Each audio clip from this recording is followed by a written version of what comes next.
Hey team, how are you? And welcome to the Experience with Rehman Cee, where we talk to real people about real life and they share their real stories. So I've got Paul on today, Paul Daly, and I'm going to have a chat with him. So welcome, Paul. How are you?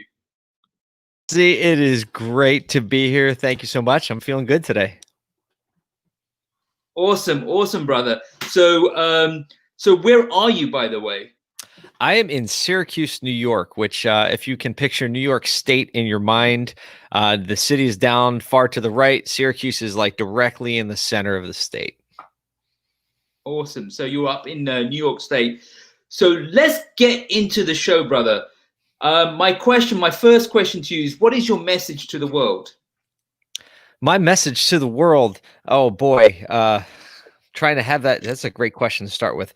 So my whole trajectory as far as what I do and what I put out on social media is that I want people to be able to say that they were better off for having spent time next to me. So whatever extent that is, whether that's, an interaction in the grocery store or someone who works side by side with me or my family, my wife, my kids, I feel like that blanket statement is what I want to be said at my funeral, right? I was better for the time I spent with him. How I've narrowed that down in recent years is this pursuit of what I've called clarity. And clarity is basically perspective of where you are on the map, because you can see where you want to go, but if you don't know where you are, then the map is kind of useless. So the way I've been kind of distilling all that down is to pursue clarity. That's brilliant. I love that. Pursue clarity. That's very specific. And obviously, there's been a lot of deep work to get to that point. So we're going to have a great conversation. Talk to me about your philosophy on that. What was the journey? And the way I want to kind of work through the journey is really to work through your history. So let's go back to day one. Talk to me about your parents and their parenting style. Sure. I got to say, though, this is the first time that question has ever been asked on a live stream interview. So I really appreciate the new stuff and the new direction. So basically I grew up to a very blue collar family in South Philadelphia. My parents were really, the product of immigrants, 2 or 3 generations back.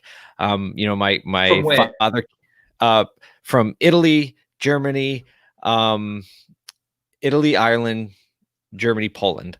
So on respective sides. And I wish I knew more about that. Probably as I things start to slow down in life, I'll probably get more curious about that. So like that. A Catholic background? Probably a Catholic background, but not a really devout background, or else I would know about it, I guess I would say. Right. My parents actually were first generation Christian, like not Catholic Christian, but like evangelical Christian, or I guess some people will classify as born again evangelical Protestant. So my parents, they met when they were teenagers. I have a sister who's a year and a half older than me, and between my sister being born and me is when they converted to Protestant Christianity. So they were really first generation Protestant Christians. So I grew up in a home that was very new to that type of Christianity. So that really did shape my upbringing quite a bit. My parents just had this newfound a newfound revelation on life and like what their purpose was, and what raising children was the intent of it was to train them up in the way they should go, and then like let them go. So that really had a lot to do with my early years. It was very by no means was it fundamentalist, but it was very very values driven, very a lot of it was, I guess it was kind of duty driven, obligation driven. I did learn, in that season, I learned good things. I learned unhealthy things, behaviors, but it really was all tethered. How old were you When? At that point when they did the shift, when they I wasn't born yet. So okay. but it was new for them in life. That's So good to know. right. So I was born, probably less than a year after the shift happened. So for me, I was I was like really the first big thing in life that happened after that conversion. So they had been married, I think, So you were the eldest? Second. My sister was born she's about 18 months older than I was. Okay, So so in between those two she periods. was prior shift. Yeah. She was before the shift. Yeah, but still, yeah, she was before the shift, but still a So you could baby, argue that that may have been the reason for the shift. I don't know. I've never thought of that.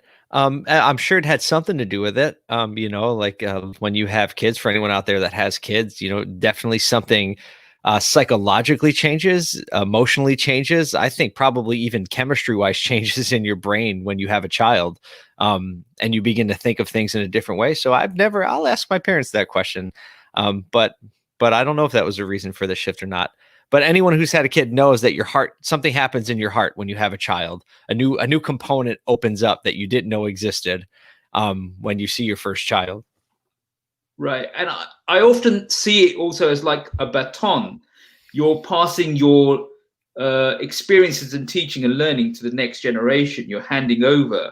So it's like almost when you're a teacher, you learn your subject better as an expert because now you're teaching. Mm-hmm. So when you become a parent, you have to teach your child the lessons. But if you haven't figured out what the lessons are, then what are you to teach? So that can be a shift in identity to say, okay, well, what exactly is it that we want to try and set as values for our children? Absolutely, without a doubt. And it's sometimes it's a fake it till you make it. But go ahead. Yeah. So talk to me about your mom. Talk to me about your father. Describe their personalities. Who were they?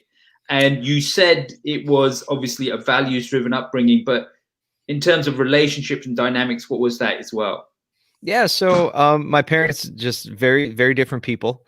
They're still together today. They've been married for, I don't know, at this point, a long time, 45 years, and very different. So my father, very, very, very strong work ethic, very kind of, I would say a quiet man, not very emotional.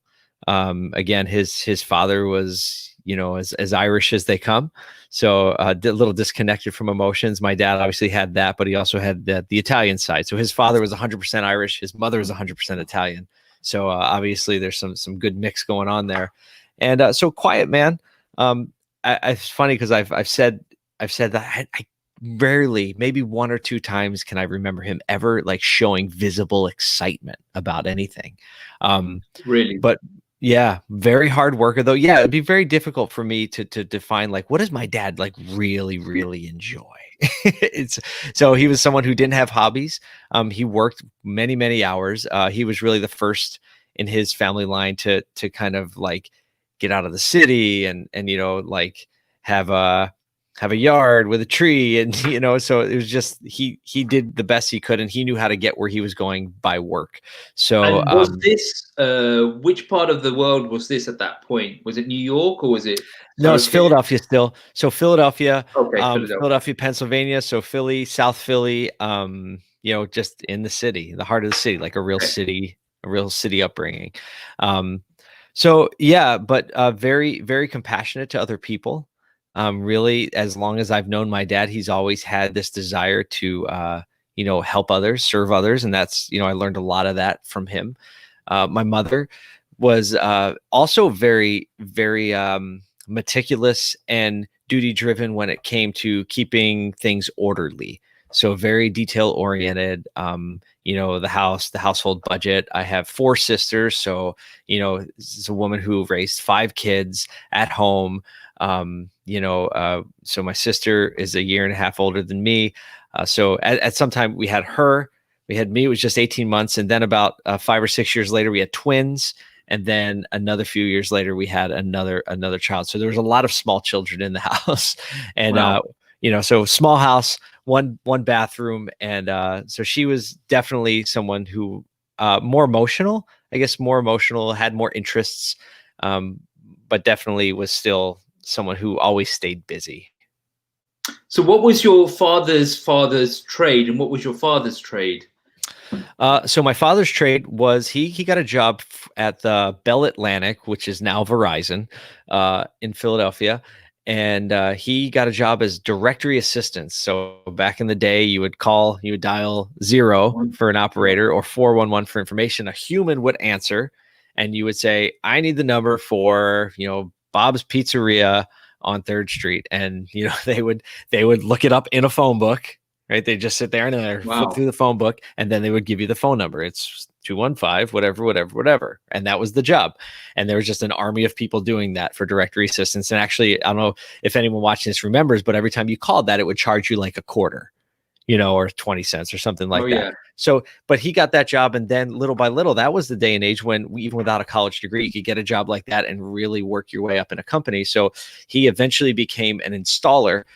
So he worked in the city of Philadelphia, working out of a van, climbing poles and installing phone lines in homes. And then he did that all the way until he retired. And so his father, it's funny you asked me that. I really don't even know. But I know he worked with his hands a lot. I mean, I do remember he's a man who built his own fishing boat. So he worked with his hands, very quiet man. It's funny that I can't even remember what he did for a vocation. That just goes to show I didn't have much relationship with my grandfather. And even my father, I think, didn't have much of a relationship with his father, aside from maybe working or. You said your father was emotionless, but was he still a conversationalist or? Yes. So he would have relayed the stories about his father to you. But he didn't. Yeah, I remember some conversations about his father. So yeah, my father definitely wasn't quiet, right? He would have conversations. He enjoyed people. He enjoyed just when it came to heavy emotions, one way or another, happy, sad, whatever. He was just very constant. It's very constant. Yeah, I mean, the way you're presenting that is as if it's not good, but was it that he was just calm, or it was that he was literally just emotionless? Yeah, that's a good question. I think calm is definitely one of those. Emotionless, definitely. I think just like all of us, whatever is like a characteristic that could be a strength, right on the other side of that line is something that could be a disconnect or could be a failure, right? If you're very compassionate, just across the line on the other side is enabling. If you're very discerning, on the other side of that line could be critical, and depending on how you navigate that line is important. So if with that illustration in mind, if you think of my dad, very calm and steady on one side, right across the line on the other side could be disconnected. And so I think that he kind of went back and forth across the line, sometimes too disconnected, right, where it's just distant. And I think that probably came from a level of being confounded with relationship. There weren't a lot of healthy relationships in his life. So not knowing how to do healthy relationship, it makes you quiet and distant. However, when it came to other people, serving others, I always see him serving addicts and people who had a rough time, helping them to get back on their feet. So there's a real desire to lean in on that. And in those times, it's kind of like this base level of relationship where they're very needy, right? They need a helping hand, and it's very easy to have relationship on that level when you're the steady one. But then as the requirements get deeper and deeper and deeper, I think that became more and more confounding. And so I think that disconnection followed that. And so what was the experience for your mother with her parents? How was that relationship? So my mother's parents, she grew up in a 2-parent household. Her parents got divorced when she was a teenager. So when she's 15 or 16, and back then, divorce was much, much less common than it is today. So she then was finished being raised by a single working mother who back then was an extreme rarity. It was a big time rarity. I mean, it's very common today. So she was raised with a mother and my grandmother who, was the really only grandparent that I was close to was my mother's mother. She really served as like a second mother to us. We all crammed in her little city house and we lived together for a long time. And even after we moved out, we were very, very close and connected. But her mother, was she worked at a bank. So her vocation was she would go downtown every day, and she would go into, several banks, they got acquired over the years, and she would just work in probably like would be considered like the processing department back before there was all this digital. There, a lot of checks and things would come in, and you would post things to accounts, and so it's kind of like a mail-in teller, is my understanding of it. And she probably was in an office with 200 other people, of which 150 of them were probably smoking cigarettes inside, because that's the way it went back then. But a very diligent, hardworking, more the German side. So a very duty driven, this is what you do in life kind of woman, but also very, I would say nurturing to us grandkids. Yeah. So you said that your mother, she was like your second mother. So how were these two mums different?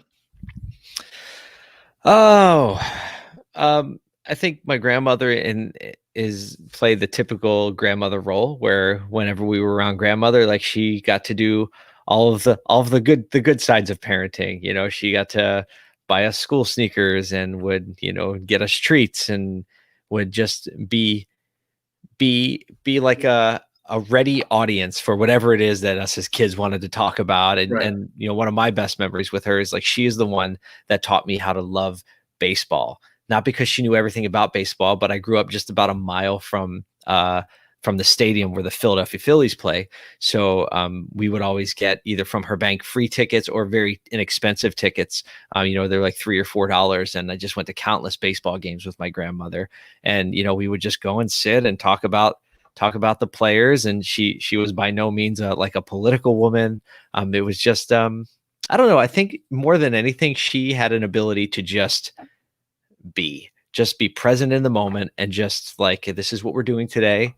Like, let's just do it, and so, yeah, that was my experience with my grandmother. Very, very close as a boy, and just kind of taught me a love for sports and the ability to just be.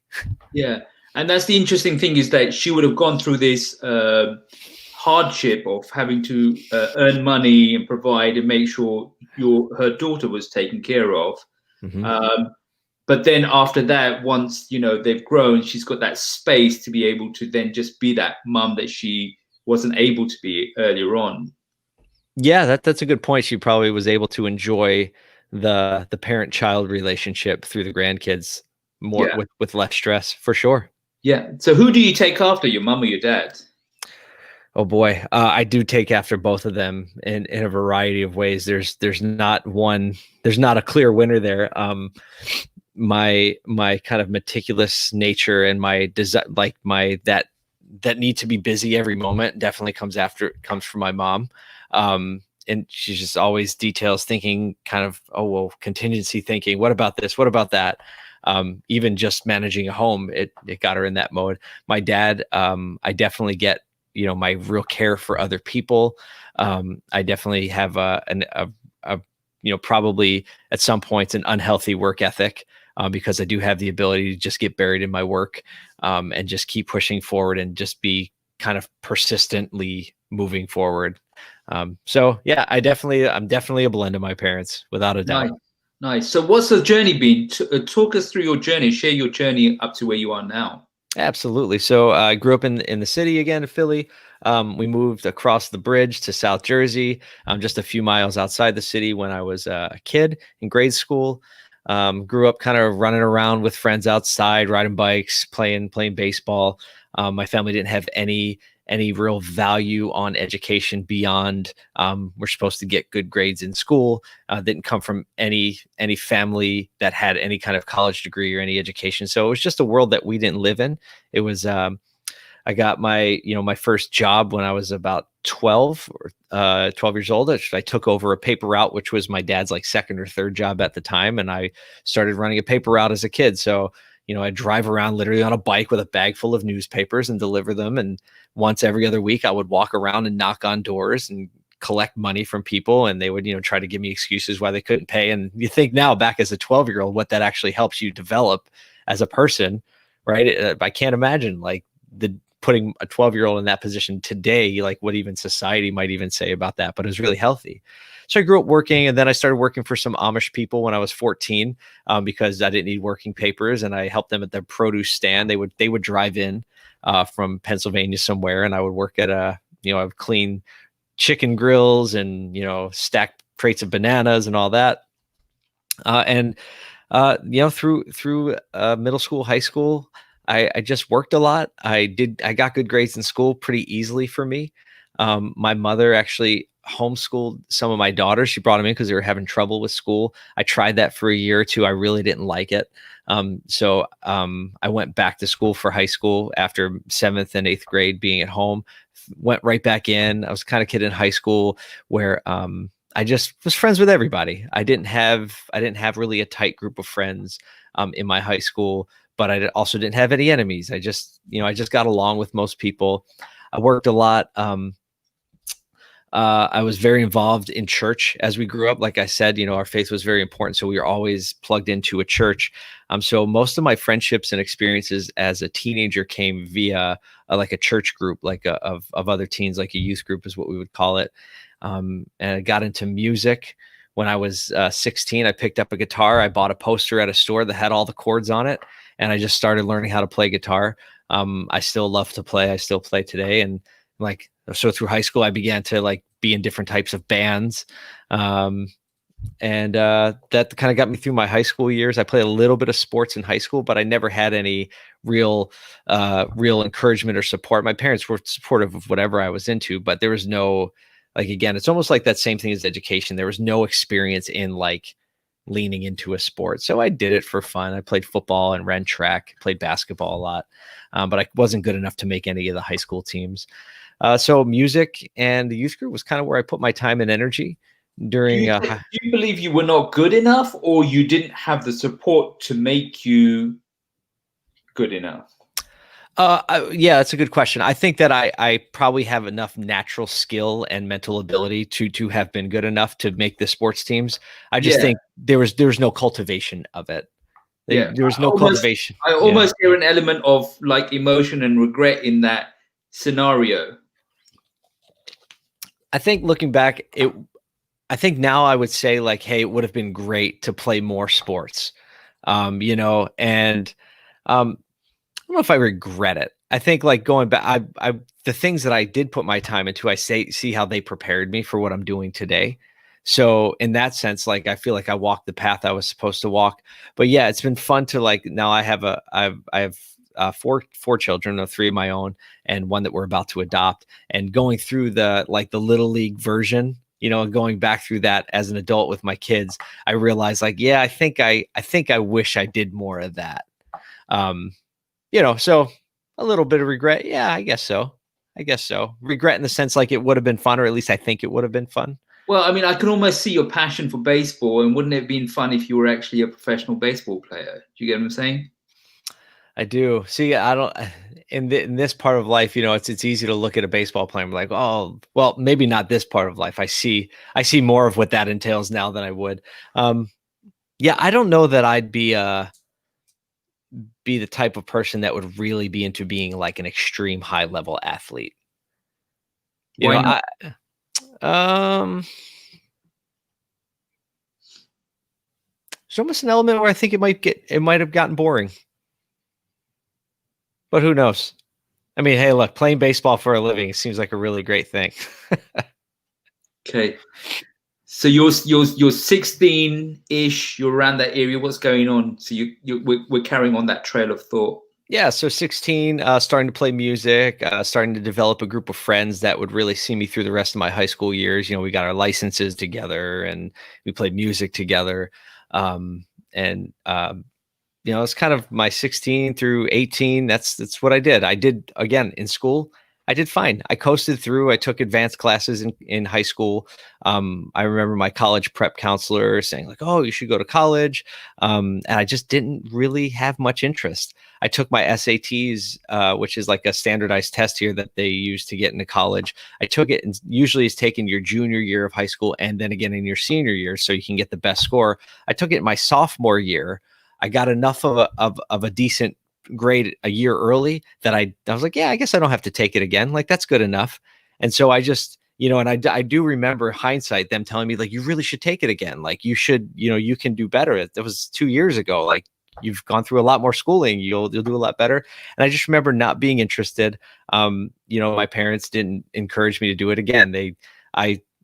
So I opted out of half of my senior year of high school so that I could work as a dishwasher at a restaurant, at Denny's restaurant, so that I could save money. And I had decided at that point that I was going to go to Bible college so that I could go into ministry and be like a youth pastor, which is basically the person that I benefited from, sowing into my life for those like teenage years, because I was really involved in my youth group. So it just made sense to me, like, oh, I think that's what I'll do. And there's a college in upstate New York that, I had the grades to get into. It was academically focused, but it was definitely more ministry focused. Like, you're going to go into full-time ministry than it was like you have to be a very sharp academic. And so that just seemed like the path of least resistance for me. So that's the decision I made to go to college. I was the first person in my family lineage to ever go to college. And that was kind of like our first step as a family into education. Excellent. We still got the rest of the journey, brother, to where you are right now. Yeah. So went there. I went to school there. It took me about 2 months to realize that I did not want to be a youth pastor. And so I shifted my focus from like pursuing youth pastor to just a general ministerial focus. So let me just broaden it out. And I spent my years there, the 3+ years there, working full time to support myself and pay my own way, because it couldn't get a scholarship to that school. I was busy every second of every day. When a lot of my friends, would just be, living the college life, I was working or studying, so that I could get through. Met some more friends at school. Started another band, started to play a lot of music, started to tour around quite a bit more. Music, playing a lot of like, conferences and festivals and things like that. How far would you go? As far as a few states away. So it's kind of a regional thing. That whole career kind of culminated, playing some bigger shows. I mean, bigger perspective, bigger, to 3,000 to 5,000, young people, and just playing music and recording an album. And I remember we drove down to Nashville so that we could hand our album out. That was before you could stream your music online. So that's the only way you would do it. You'd have to hand out CDs, and you'd have to sell CDs at concerts.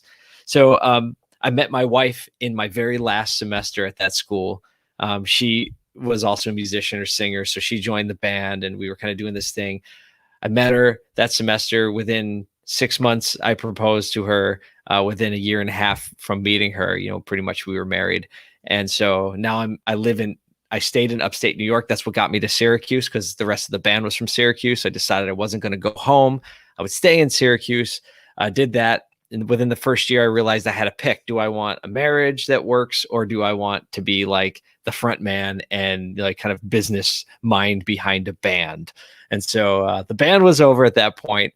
And my wife and I, we just started working and building a life together here in upstate New York.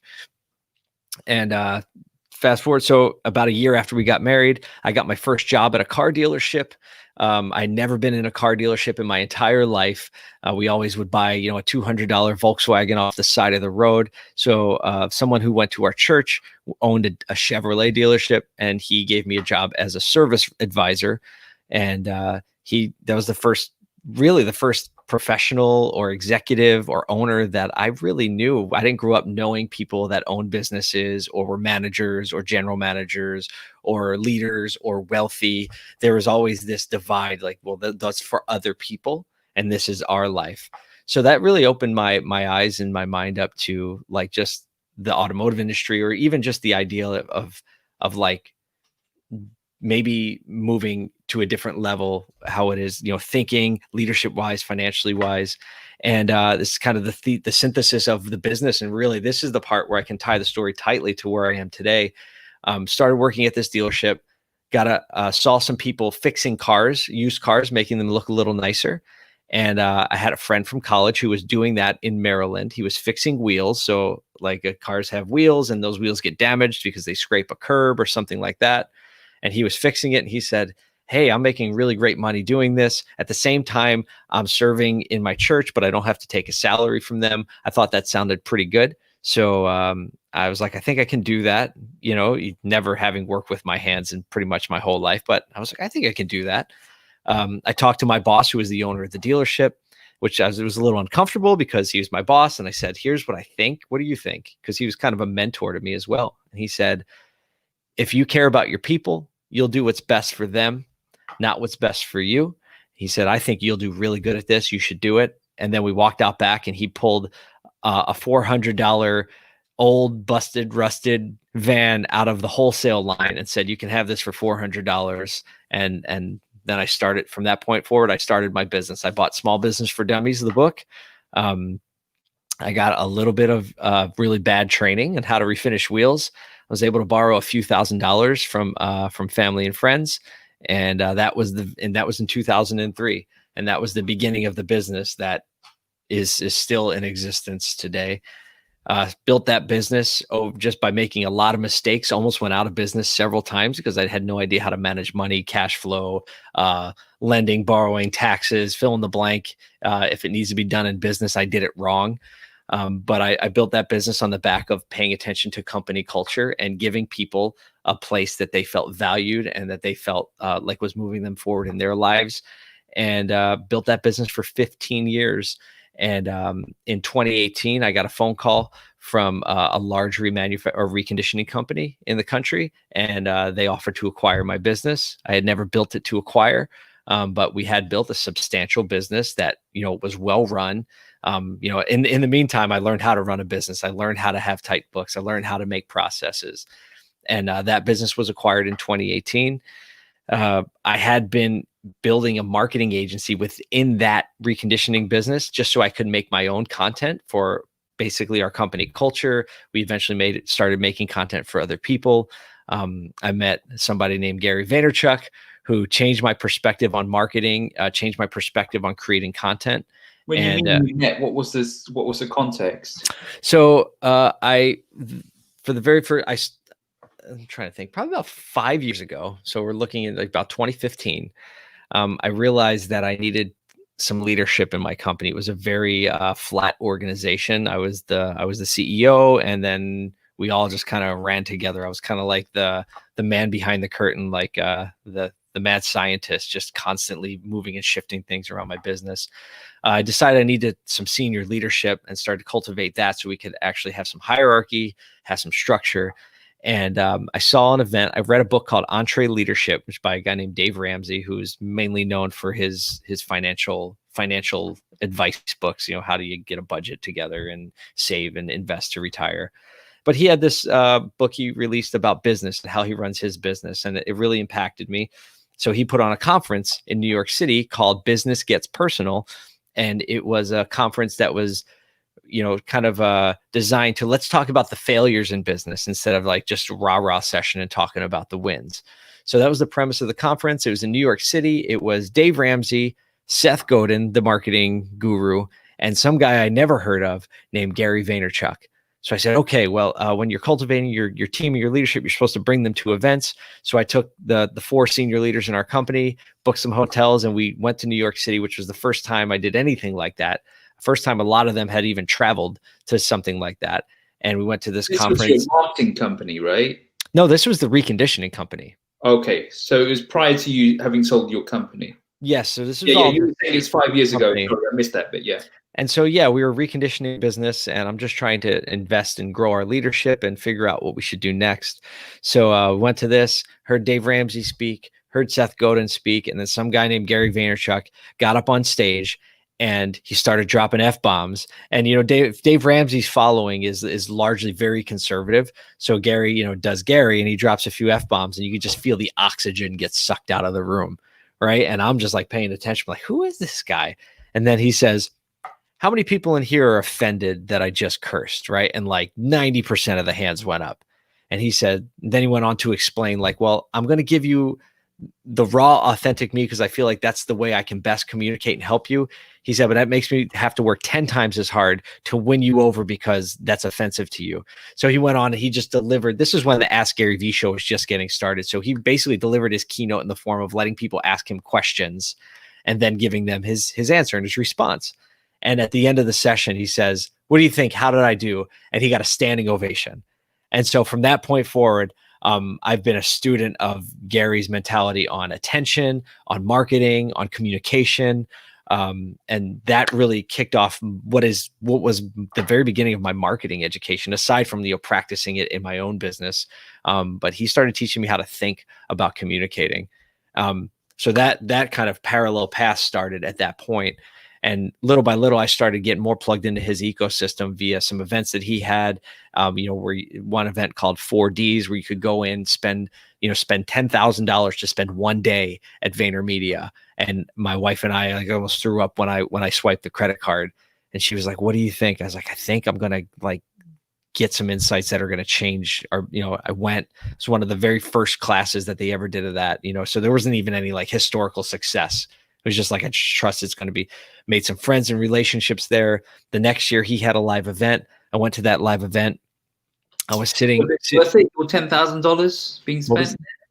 Say that again. Was it worth it, your $10,000 being spent there? It was. It was. What was the value you got out of it that you thought you were going to get out? The value I got out of it, I can't remember one. I actually can't remember a few specific things. Actually, one thing was that it just I met Claude Silver, who is Gary's chief heart officer, had just been put into place not too long before. And I was able to get in touch with her before the event, the day before, and just was able to get 15 minutes on her calendar. Well, she scheduled 15 minutes. We ended up talking for an hour. But I just wanted to go in there and absorb what it was that made that ecosystem special. Mm-hmm. So Claude was gracious enough to take some guy she didn't know and give him 15 minutes, and we hit it off and we talked for an hour. And she does what she does best. And she started asking me questions. Well, what do you like to do? Why do you have an agency? Why do you do this? And she said, I don't know if you heard yourself say this, but you said you really enjoy it when people finally have clarity on what it is that they are. And that moment, I made a little piece of content after that coming out of the building. I was like, yeah, I really wasn't expecting this, but she said this and this concept of clarity. And I didn't hear myself say it, but she heard it. And she said it back to me. I said, I think there's something there. And that one thing put me on the trajectory that I'm on today, to be able to define what it is that I enjoy and what I feel like I'm here to help people do. Then the next day I got to meet, all the department heads. So the relationships that I made there were big value, and they came in very, very handy and very, had a lot of value down the line to this day. And then everyone got to ask Gary a question. He came in for an hour and everyone got to ask. How was the relationship handy? Okay. So handy. A couple years later, I went to an event, a live event, Agent 2021 event Gary held in Miami. And we were sitting around, and there was a VIP thing that I was a part of, or, bought a ticket for. So it was a smaller group, a lot of people were in the main event, and then, probably 100 or 200 people in the secondary event. And, I had some relationships with some of the Vayner staff there because I had been at the 4Ds event. So I had people to talk to, and we were talking about business, and they were on a far higher level as far as the level of marketing execution, the companies they work with, their experience. We're sitting around a table talking, and we started talking about business, and we started talking about, the economy. And, there was one gentleman there, and he was talking and asking a lot of questions, and we were having a meaningful conversation. And then I said, so, well, what do you do? And he said, well, I'm the COO of VaynerMedia. So it was James Orsini, who I didn't know at the time. But the reason we had a conversation was because I was talking to the other people in his organization. And that conversation with James was the beginning of a great relationship. He emailed me about 6 weeks after that conversation we had. And he said, we're about to launch a program. We haven't announced it yet. And we want some companies in the alpha round of it. I think you would be a good fit. I think you should apply. So it's now called Vayner Mentors, but before it was announced, so 90 companies applied for it. They picked 3. My company was one of them, my reconditioning company, and they said, we think we can help you scale this business substantially through better marketing execution, better communications. So we went in and did that, and literally the same day, I got a text from Gary's assistant Tyler, said, hey, Gary wants to talk to you, at 4:00. Can you do it? And I knew it was because he was going to accept us and just welcome us into the program. So I was like, yeah, of course I can do it. And I was excited about that. About an hour after I got that text from Tyler, I got a call from the CEO of the company who ended up acquiring my reconditioning company. And I had never spoken to anyone at that organization, right? It was really a call out of the blue. And when the CEO of a large international company calls, like I'm real like defensive. I'm like, why is this guy calling me? What information does he want? And at the end, he just gave me a bunch of compliments about our business and what he's been hearing, and said, well, I would really think there's a way that, we could work together in the future. And I was like, what exactly does that mean? And he says, well, we want to know if you'd like to sell your company. And literally that same day, Gary called and accepted us into the program to scale this reconditioning company that now somebody wants to buy. And like, it's set. So back to like, how did it come in? Those relationships come in handy. It really is an element of collecting all these dots along the way. And then at some point, the path through them became apparent. Yeah. And so how many people did you have in your company when you sold it? We were between 40 and 50. Okay, cool. So pretty sizable company. So you said that one of the benefits of the 4D was the relationships. Then you started going into about Gary coming into the room. That was where we left off. Yeah. And so everybody got to ask Gary a question.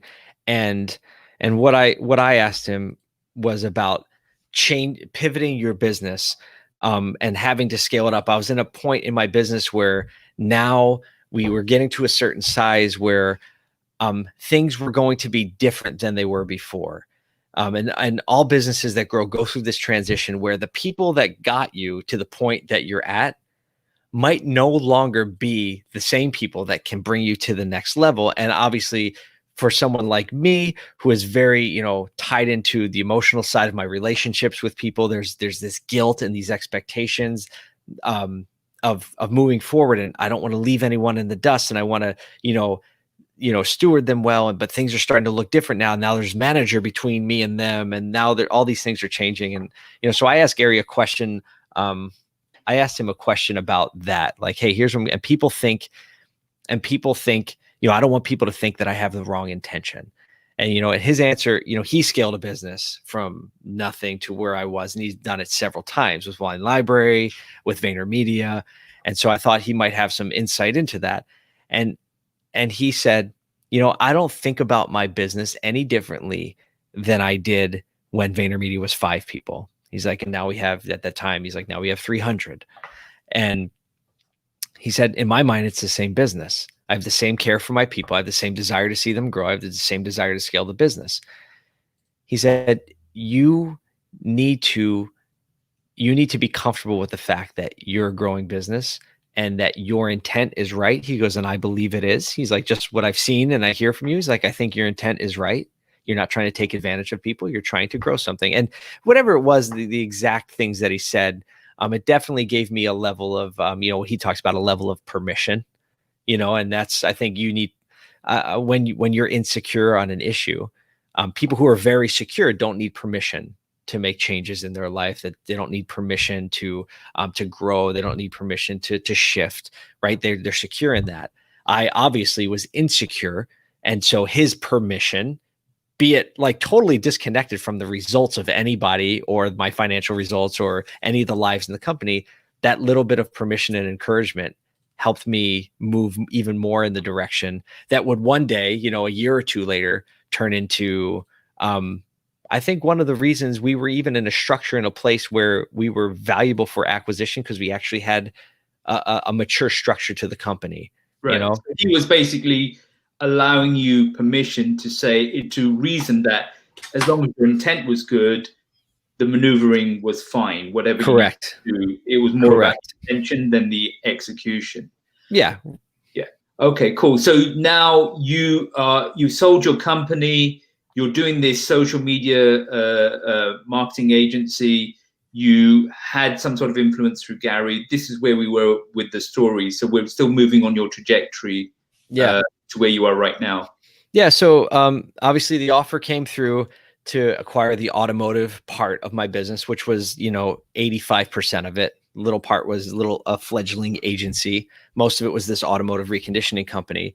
Gary and company just, agreed to take us on to scale our business. So I immediately went to James Orsini. I said, hey, I got this call. I got this offer. I've explored it. I think I'm going to take it. I think I'm really considering taking it. I want to be upfront with the saying like, hey, the business that you brought us on to scale may no longer be mine. My next step is I want to pivot that energy and some of the financial resources into building an agency, perhaps that serves automotive, because I understand automotive inside and out, because I had spent the last few years learning about the entire business. And James said to me, he's like, well, let me talk to Gary. And he said, nope. He goes, Gary said, we committed to you. He's like, so we're committed to you. Business changes, life changes. We think you'll listen and do what we suggest anyway. Their legal team even took a look at the purchase contract and the offer. And Gary and James, they all looked. They said, this is a good offer. You should take it. So, and then that company sold. And then I went into the Vayner Mentor protocol, where then they were executing their mentorship prior to even you joining, right? Yes. Yeah, they were in, like they committed and they were in. And so, and they had at that point, now they accept agencies into the mix, but we were the first one. We were the ones that changed their perspective on that, because they were like, we've had 100 agencies apply and we said no to all of them. They said, but they helped us structure an agency, and they helped, become a real time mentor in me. Like I have no idea how to run like a full scale agency. And so that opened the door for them to accept other agencies into the program. But yeah, so then I got real front row seat for the next, 6 months into the Vayner world, and made many trips there, spending time them, having my team spend time with their experts. And then even over the last 2 years, we've been part of the program. I mean, we've been locked down because of COVID, but prior to that, I was making regular visits, even just to stop in and say hi and cultivate relationships there.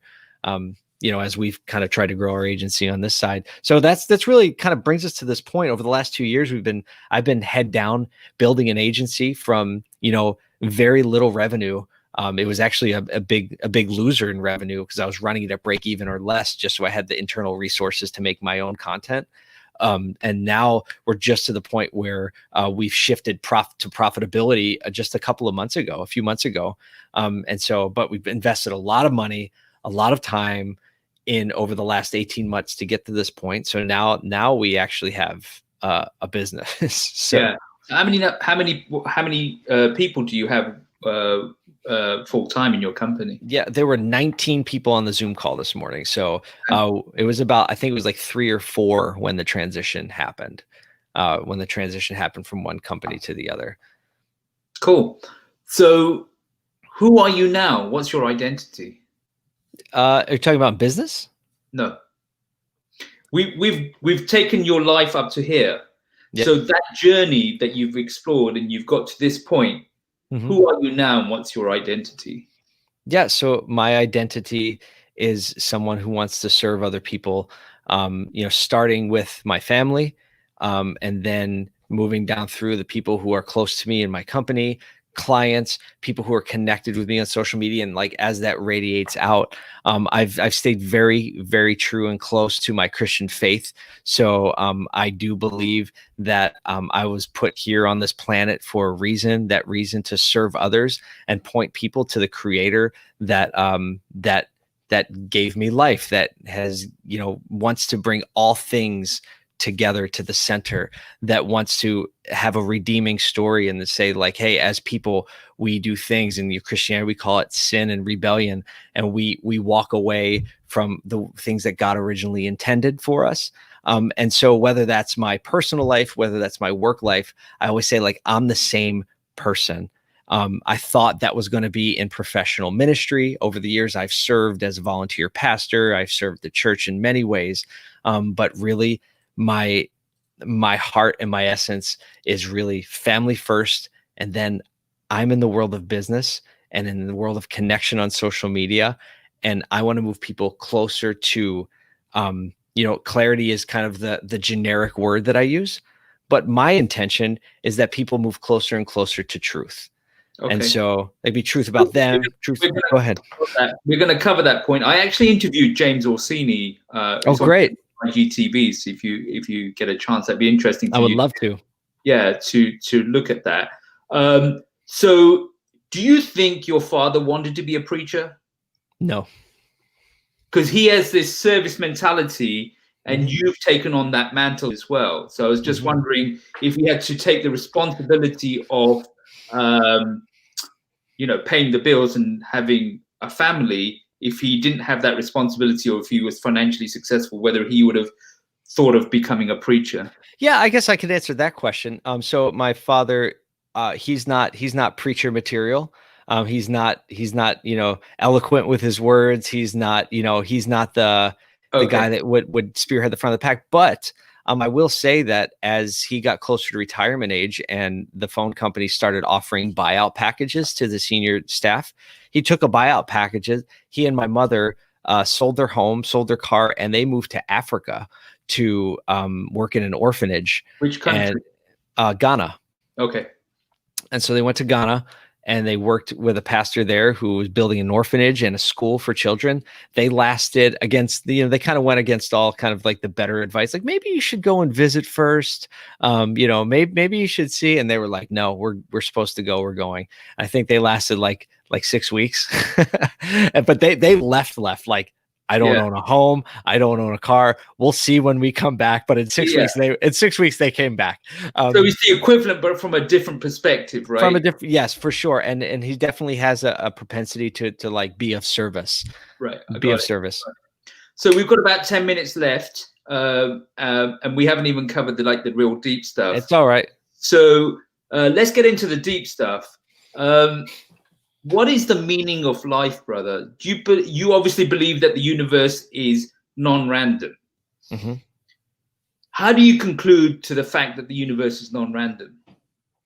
I think there are evidences that are kind of empirical, and then I think that there are things that we will never be able to fit inside a box. So when you look into science, right? We'll look to what is science today, and we look at molecular biology, and we look at the physical universe, just the physical order of things.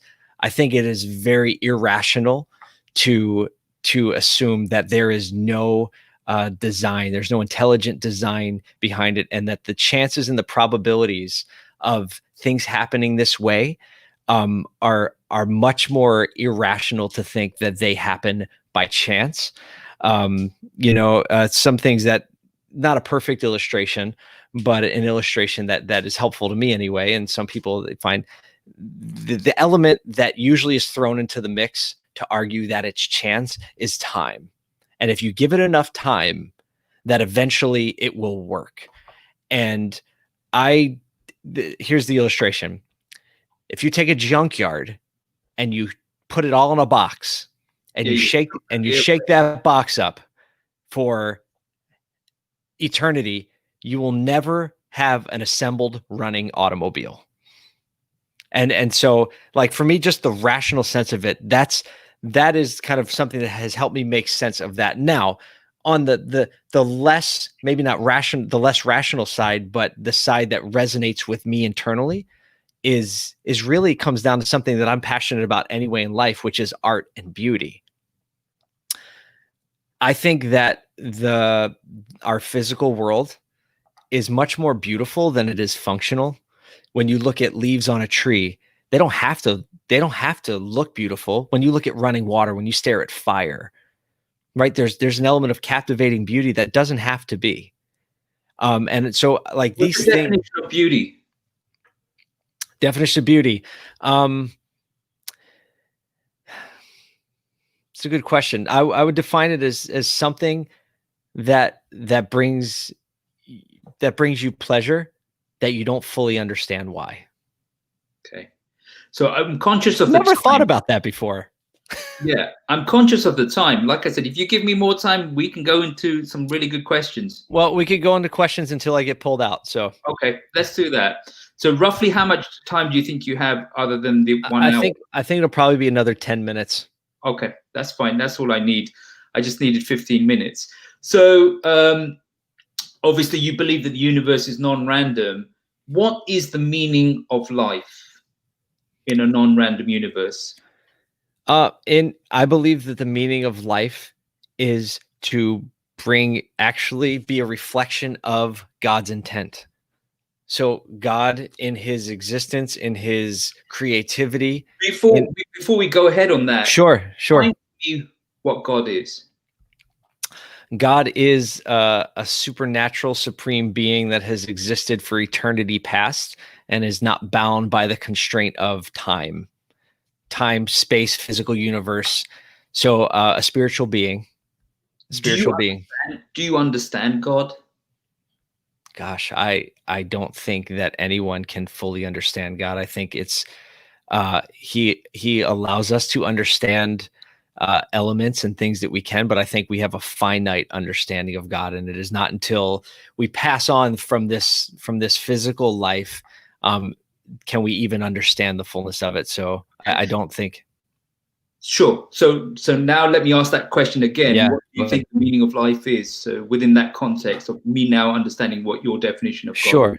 Sure. I think the meaning of life is to be a reflection of, and in the Christian religion, we would say bring glory or value to the person who made us.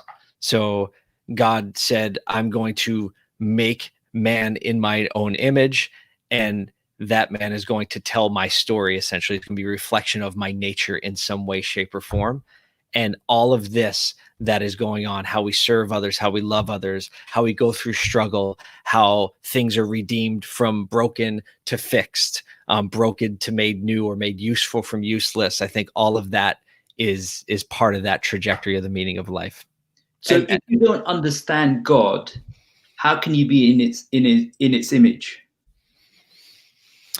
As much as to the extent that I understand. And look, just because I don't understand it fully doesn't mean it can't exist. And this is where faith comes in, right? Because every belief system, there's no belief system that is empirically defined all the way through the bottom, right? What's your reasoning? What's your framework for reasoning? How do you deduce and conclude on your observations? The framework for my reasoning on like the existence of God and where I fit into the story kind of thing. Yeah, how do you reason through life? How do you reason through observation? How do you compute data? Yeah, no, I understand. So my framework is very much shaped by the Bible. And so when I read through the scriptures, right, and you can go into like source text verification. To get to the Bible, you'd have to have had a framework to reason through, to use the Bible as your reasoning tool. So what framework have you used to get to the Bible? So obviously some of it's upbringing, right? It was taught to me in an element that I have as a child accepted. And as an adult, I have reasoned through an element of logic that this is a true narrative. Right. This narrative, and and obviously it goes deeper and deeper. You look at historical text, and you look at and there's right. So that's a very deep question. Yeah, and I'm very deep. I love it. No, I'm trying to think like how do we keep this to like minutes? So I mean, I'll try and just ask the questions. We've got about 10 minutes. We should be fine. But in terms of like, so your reasoning to come to and accept a particular perspective, a component of that is circumstance. The fact that you were born into a Christian household. Absolutely. And parents not chosen to then at that point shift. Mm-hmm. You would not be what you are. Correct. So how do you reason? Because your journey is about clarity to get to the truth. If your clarity to get to the truth has been through circumstance, how do you expect other people to basically get to the truth through other than the mechanism that you have? That is the big mystery. I don't expect them to get to it the way I did and through the mechanism that I did. I do believe that God calls the hearts of man in the way that he will. My job is to be maybe a signpost is the best way. A signpost doesn't guarantee that you're going to get to your destination. Right. But what I'm trying to say here is that it wasn't a signpost that came in your way for you to access what you perceive to be the truth, right? It was circumstance. So if circumstances directed you, for other people, they will be born in different situations. So someone in India is going to be born within a Hindu tradition. Someone in Mecca is going to be born with a Muslim tradition. Someone in Jerusalem is going to be born with a Jewish tradition. Yes. Those are circumstances. And so their trajectory is going to be on a similar path to you, except they're going to have different points of detail. Yeah.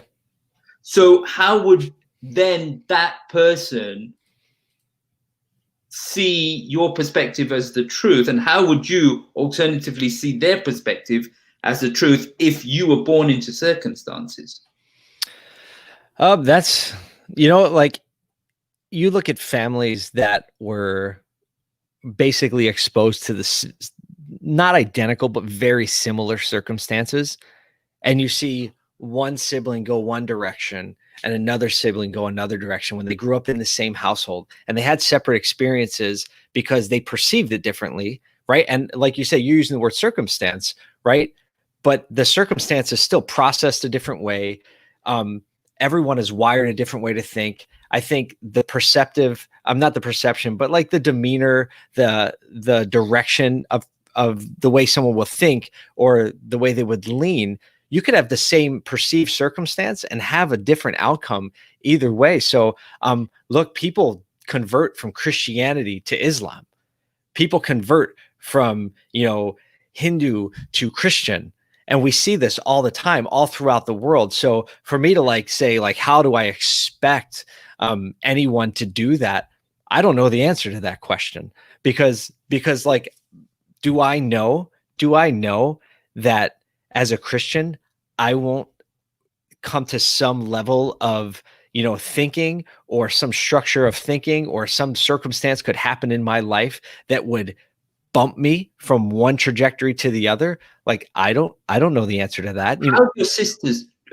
What are their paths been in terms of are they similar to your tradition or different? I would say, from most appearances, it would say we're very similar. Yeah. So then it would be, a higher probability of similar circumstances. Oh, for sure. Oh, without a doubt. Okay. With a much higher probability. So let me conclude on what the meaning of life is. So what did you conclude was the meaning of life? Your journey is to represent yourself in the image of what the Creator wants. Is that what it is? Yes, and be part of, basically play a part in a redemptive narrative that started at the beginning of time and that will follow through whatever the end of time is, whether our planet gets narrative. Okay, redemptive narrative. It's the basic Christian narrative that says God created man in his own image. Man decided that he knew better than God and then rebelled against what God's intent was. And that's because God gave him free will and gave him choice, right? He didn't make robots. And the story from that point forward is God bringing man back into good favor with God to where things could be made whole. So that narrative is infinitely complex. I don't even assume to know what that is in the end, but I know that everyone's life, however long, however short, are playing a role in that narrative. So I want to be a willing participant in it to whatever level I can understand it. Yeah, I got it. So why would the higher power God create a universe where the human's journey is redemption? What need would that service to higher power? I have no idea. How could either of us ever know that? You know, I see evidences. I see evidences of a redemptive story in many areas of the world, many areas of nature, many areas of what triggers human emotion, right? The need, like, what need do we have for beauty? Back to the beauty conversation. Like, I don't know that we could really define it, but you can definitely look to studies and cultures where beauty is wiped out and art is wiped out and it's eliminated, that everything degrades. Why is that? We don't need beauty to survive, or do we? You know, so why would God choose to do that? That's a question that I don't think any human could ever answer. And again, that's where faith comes in, right? Everyone's going to have faith in something. Well, right? that's what I was saying, that I was trying to see your framework for reasoning, which was what the conversation was about. Sure. And I'm trying to understand whether you actually need faith to believe in the existence of a higher power. It's a good question. Yes, because you can't prove it. So if your framework, for example, is reasoning, you can reason through logically that there is something bigger or greater holding the patterns or putting the beauty into the universe, right? It can't happen randomly. That car in the scrapyard cannot happen randomly. So you don't need faith to reason through that is.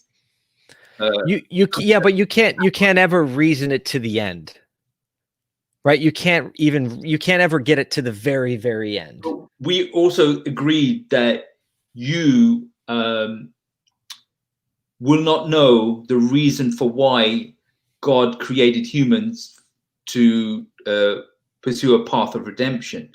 So you're existing, but you're not having to reason that part. You say, I don't know. But would it not be that is the variable X? I don't know is your variable X. And rather than claim that it's a matter of faith, you would just put that variable X and say, I don't know, as opposed to say it's a matter of faith. Faith becomes part of the doctrine rather than saying we can't answer that question. Faith itself is part of the doctrine, that if I you understand. don't have faith, there's some sort of you're a person of doubt. Do you get what I'm saying? And I do. I mean, I do think that faith is a gift. I think that faith is something that also is granted to us. I don't think we can conjure up faith. Faith is a belief that it's true. It's different than wishful thinking. Faith is there's a level of resolve and certainty that you have in faith. It's a comfort level with the uncertainty of it. Like, so for that to be part of like the I don't know, I guess you could switch out I don't know with I can't define it, but I believe through faith that there is an answer that does fill in the blank. Yeah. And everyone, like I've had so many friends, have so many friends that are in various levels of atheism, Christianity, Islam, and have moved throughout the 40 some years I've been on this planet, right? And I've had relationship with them. I've watched the ebbs and the flows. I've watched people who were very strong in the similar faith that I have totally change, and so like I hold it very close and personal in the sense that it really does and has defined who I am and my trajectory as a person, my trajectory as a husband, as a father, as a business person. I hold that close, but at the same time, I don't believe that I can just tell you the end of the story with a high degree of certainty, because who really could? I don't know. I might not make it home this evening, Right. But where I'm trying to seek clarity is that in one scenario where you do not know why God has created humans to have this redemptive experience, you're confident to say, I don't know. But in another scenario, you're saying that you have to have faith. And that's where my confusion is. Do you get what I'm saying? I do. So So for me, so I can say, why did God, you said, you basically is like, what need does him creating this earth and this redemptive story, like what need does this fill for him? Right. And for that, I say, I don't know. Right. But for why am I a part of this redemptive story?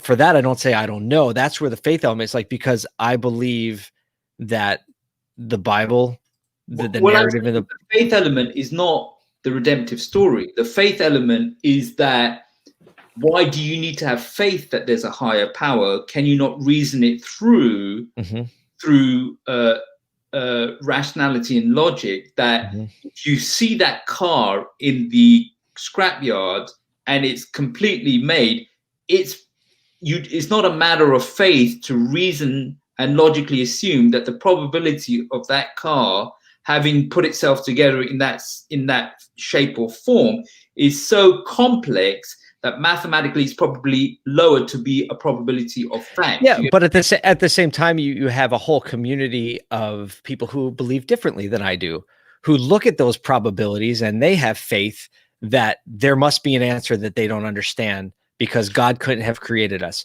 Yeah, but they can't conclude to that, and then they don't have evidence beyond that. Right. Meaning they reject the existence of the car, like they reject the mind of the car that is there. Like you can assume that car is has come through a series of probabilities over the infinity of time. But what you can't conclude is that car, how does that car then drive? How does that car move? How does that car go beyond just being a car and it is now a tool for something else? You know what I'm saying? Yeah. So it's not, what I'm saying is you can rationalize that, and you don't have to have faith to counteract somebody who is data driven. Yeah, but at the same time, like I understand what you're saying. At the same time, both parties make decisions about their life and how they will live based on however far they can take that in their mind. And whether it's not, I'm going to believe in existence of a God or a deity or a creator, or I'm going to believe that there must be some other logical explanation, right? You have to decide at that point, or at least remain completely undecided. Right. I mean, you're looking at the same data, you're observing the same information. One is claiming that that represents design. Another is looking at the same information and is representing that looks like chance. Right. But what I'm saying is they're excluding, the ones who believe it's by chance are excluding themselves from the equation. That when you reason through logic and rationality to conclude a reasoned and logical argument, then that reason or logic, you're denying that in your assessment of the equation. Do you get what I'm saying? I'm trying to follow.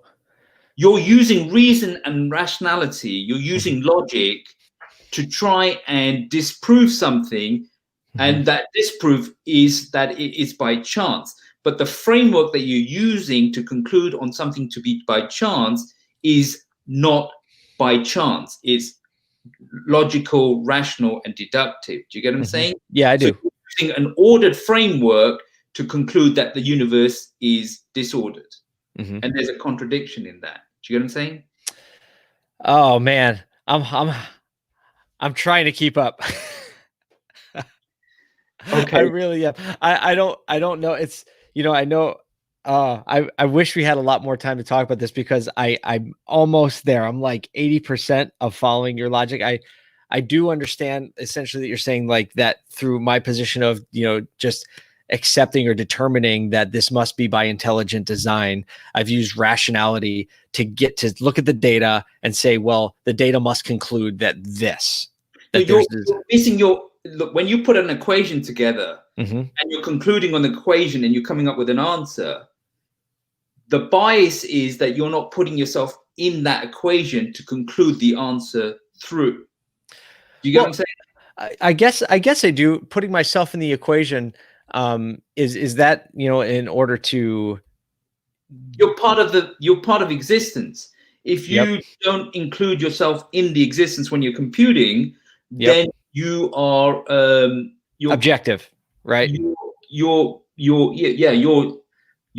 subjective. You're not objective at that Right. point. You know what I'm saying? Yep. We've got a few minutes, and I want to respect your time. So, what is clarity? How does one get clarity?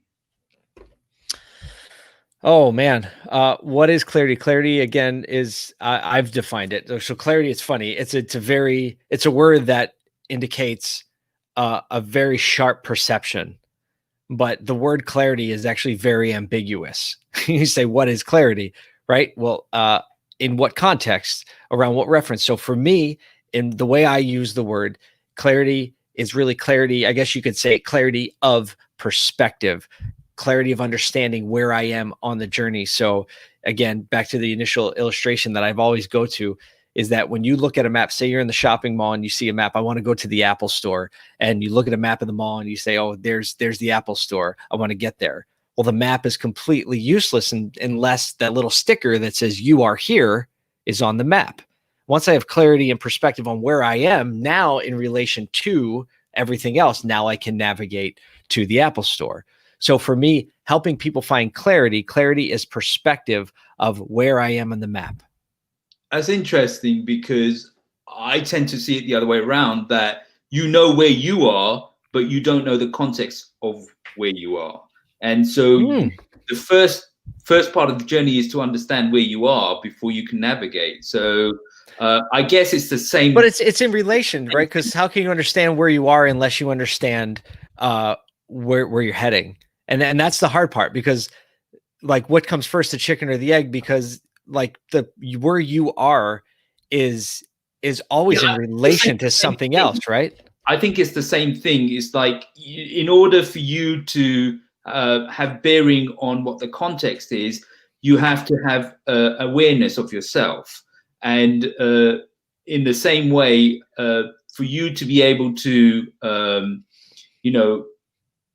know where to go, you have to have awareness of yourself as well. So, so I've got a few short questions left. Would you describe yourself as an introvert or an extrovert? I think that people would assume I'm an extrovert, but at heart, I am an introvert. I recharge by being by myself. Realist or idealist? Idealist. Practical or intellectual? Practical. Emotional or rational? That's a harder one. Boy, I feel like I'm split right down the middle depending on the context. Sometimes I act very emotionally because I get excited, easily excitable. And in other elements, I will rationally think through a situation 5 and 6 steps ahead. Are you a risk averse or a risk taker? I'm a risk taker. Do you prefer certainty or uncertainty? Certainty. Okay. Which is kind of an oxymoron. Not really, because if you have your faith, that provides the platform through which you can take uncertainty. In fact, it's because that's a good insight. Because you have a desire for certainty is maybe the reason that you have this certainty in a need for a faith. Very, very thoughtful. Yeah, thank you.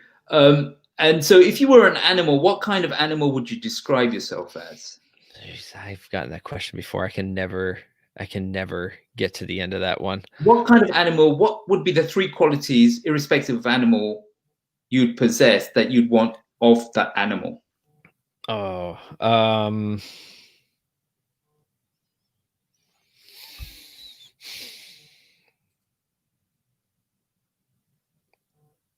I just have a hard time with that question. I don't know. Why do you have a hard time with that question? I couldn't even tell you why. I'm trying, what animal do I want to be like? It's probably the practical side of me. What are the qualities of an animal you like? Oh, Let's make that animal up. okay. What are the Yes. qualities of Got that you. animal you like? The animal is dutiful. So think of like the way a German Shepherd would patrol a Okay, property. But at the same time, likes to have fun and run right. around. So we'll go with German Shepherd. I have a German Shepherd, and And he's what's the third quality?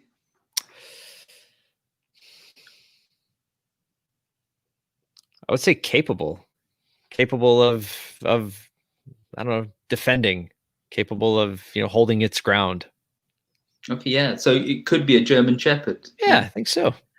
And the Now I last have an answer for question, that question if anyone ever asks me again. Thank you. no problem. Last question.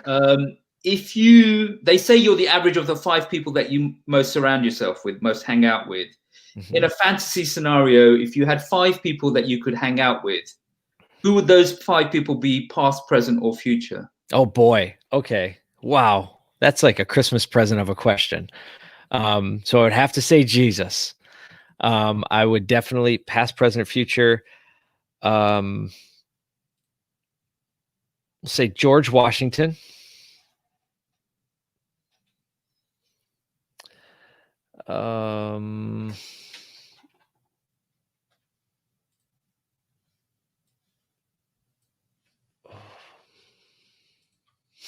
It's so funny that we ended with Jesus and George Washington. I think I would pick Gary Vaynerchuk. Even though I've had exposure to him, I think there's elements there. Let's talk about trying to be well-rounded here.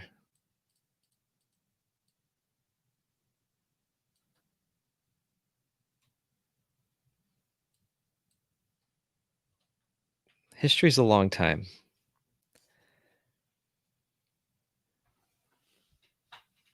I think the Apostle Paul from the Bible. And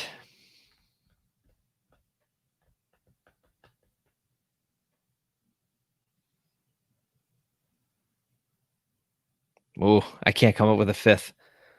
I'm trying to think of someone who is kind of all-time level,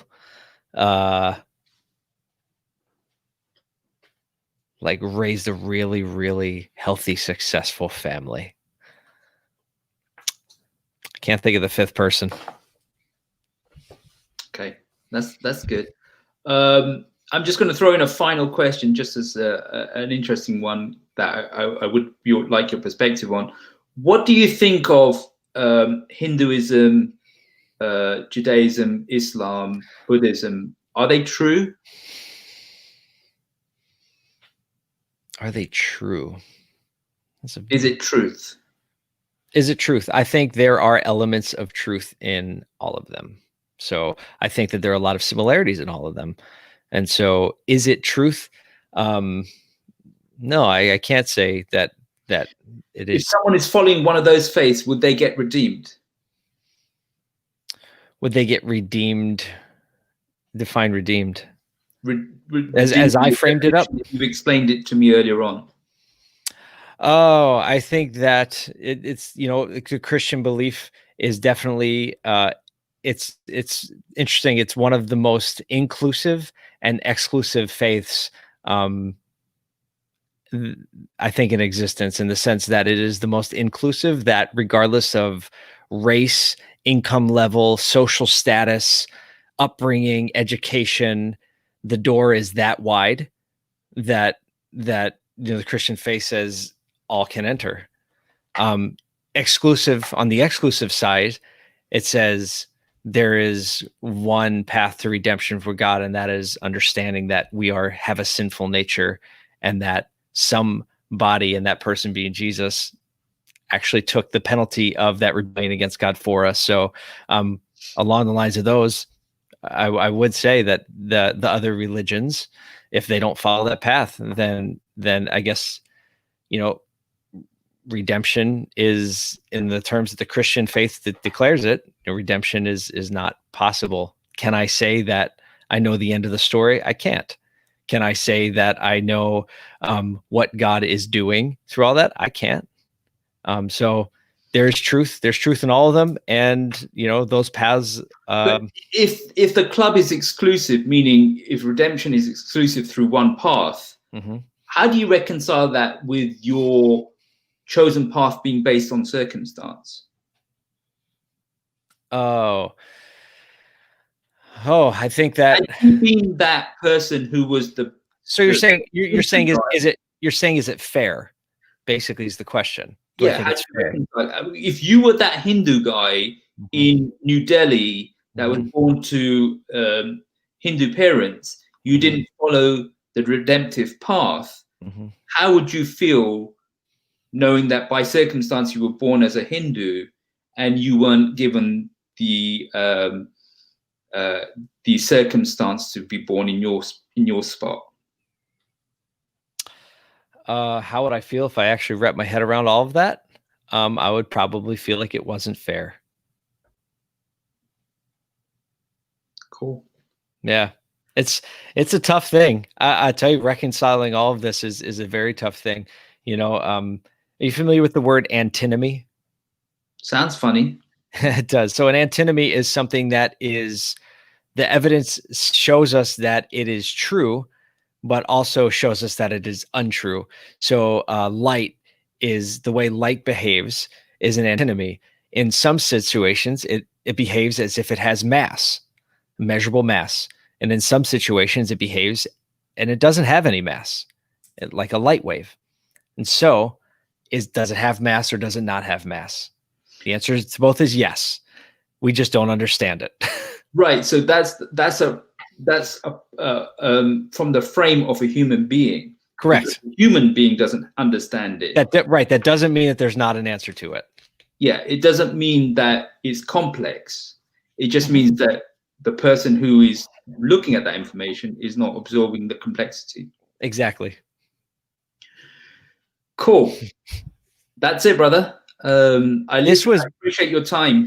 Can I say by far, this is my favorite conversation of the year. I'm really, really grateful that you have these deep conversations. I would like to ask you a question. Sure. Why do you pursue these questions, lines of questionings? What is your trajectory? So my trajectory is, I'm a seeker. And I believe, the acquisition of knowledge is very powerful. So through the journeys of other people, you can experience insight and learning. So you've lived, I'm going to say 35 years, right? No, more than that, 41. So you've lived a life of 41 years. You've been generous enough to share that 41 years in an hour with me. And I really appreciate that. And through that 1 hour, I've been able to get 41 years. Do you get what I'm saying? I love it. So why would I not do that? Absolutely. Oh, that makes me feel good. I appreciate that. I And appreciate so the idea is, if you accumulate enough interviews and people take the time and trouble to listen to these as real conversations, not about what you do, but who you are and how you navigate your own existence, then there's insight, there's wisdom, there's availability of knowledge that, maybe I'm better at asking questions than some other people are. But through the asking of the questions, we're able to get to some sort of information through which people can make decisions and choices. They have knowledge, and I'm just a seeker after knowledge and truth. Just I love it. Oh man, I love that so much. Well, that resonates. I'm glad we're friends. Of course. And why would we not be? No, I mean, like, that we're friends in the sense that now we have a connection and a relationship that we didn't have prior to this conversation. Okay. Yeah. Oh yeah. I'm glad we've met as well. Yeah, of course. Everybody has a story. It's beautiful. Absolutely. I totally agree. Well, thank you. It's really been an honor to spend some time with you today. Unexpectedly deep. Yeah, no, check out the other interviews. Watch James' interview. That was interesting. You'll like that as well. I sure will. Thanks for doing this. I really appreciate the contribution. Thank you so much. Bye-bye. Soon. Bye-bye. Bye-bye.